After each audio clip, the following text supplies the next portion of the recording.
my community. Amen. I saw a need that our student athletes weren't getting the proper attention because they were getting the attention to be athletes, not students. All right. We were getting, these great talents out of the Charles County area, but we weren't developing them into young leaders in the community. We weren't teaching them to be adults. We weren't teaching them how to get a career after sports. Here today, you're the selected few. I'm not going to stand before you. I'm not a professional athlete. I'm not a rapper. I'm not a politician. I'm a concerned young man. Amen. All right now. All right. I wasn't the most talented athlete in Charles County. I didn't have all the press clippings. I had a couple of good. But I worked hard for it. I realized through the mentors I had in my life, through the church.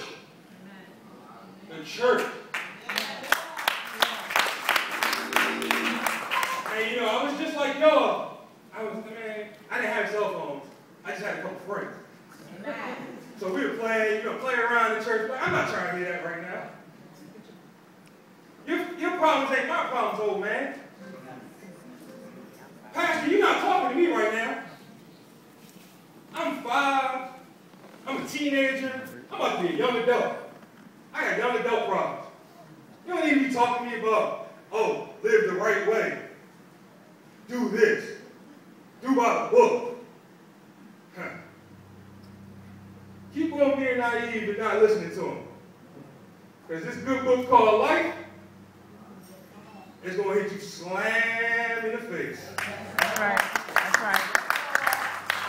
So it's cool now to be playing around in the church. That peer pressure. We don't have to listen right now. This youth explosion going on right now. It's a go-go up the street. I'm going there, go-go. Swag, dog, got my fresh kicks on, got my jeans on. I ain't worried about nothing. But how long will that last you? How long can you stay in the mindset of a child? Everyone says they want to grow up. I want to be an adult. I'm a young adult. I'm a teenager. But how long can you live a life of a child when you grow up? Say it again. You said it. Come on. How you gonna grow up? Come on. I need my kids to say it. That's it. I can't sit up here and tell you that I'm a perfect Christian. Because none of us are perfect Christians. We're all working to be better Christians. That's right. So are we going to make mistakes? Yes. But what did they say in that song? He gave me a second chance, right? Amen. Sometimes he's going to give you a third chance. Huh? Then he's going to give you that fourth chance. That's right. You're going to keep knocking your head. Parents, get out the house. Friends, you were cool back in high school. Girlfriend, boyfriend, it's only one person. That person is the Lord. And I tell y'all this because it's so true to me. I came from a military household. We didn't grow up in the church.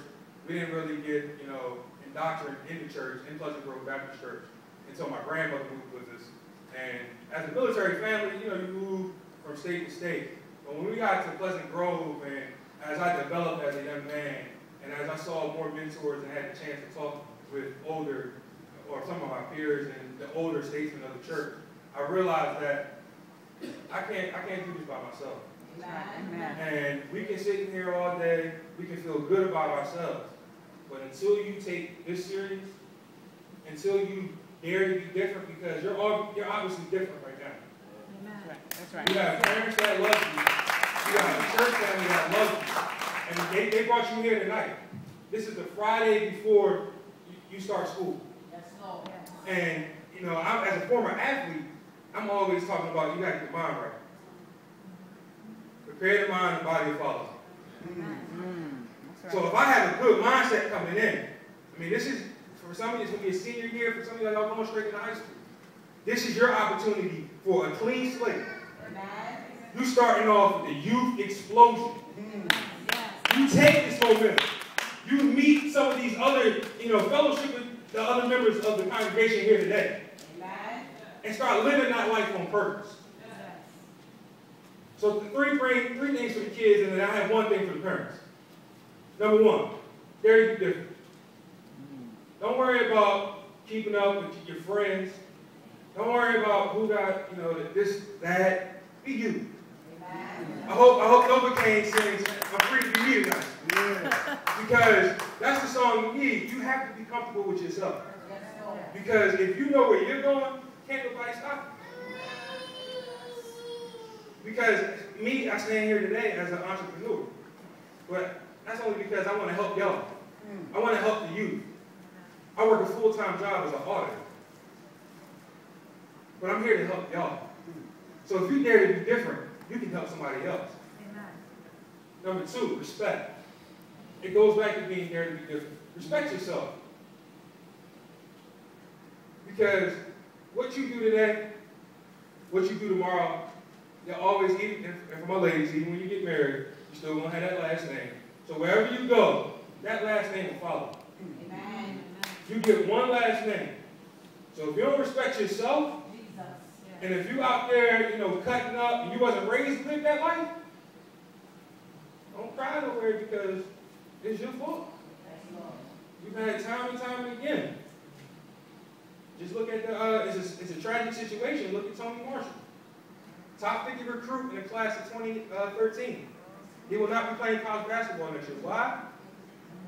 He's doing 3 years. For domestic violence.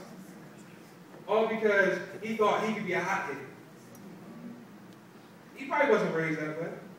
Just like none of you are raised in here that way. And my last thing, and above the religion, is take care of school. Nobody wants to, That's right. That's right. A dumb job. Nobody wants a child that doesn't take care of free opportunities with your education.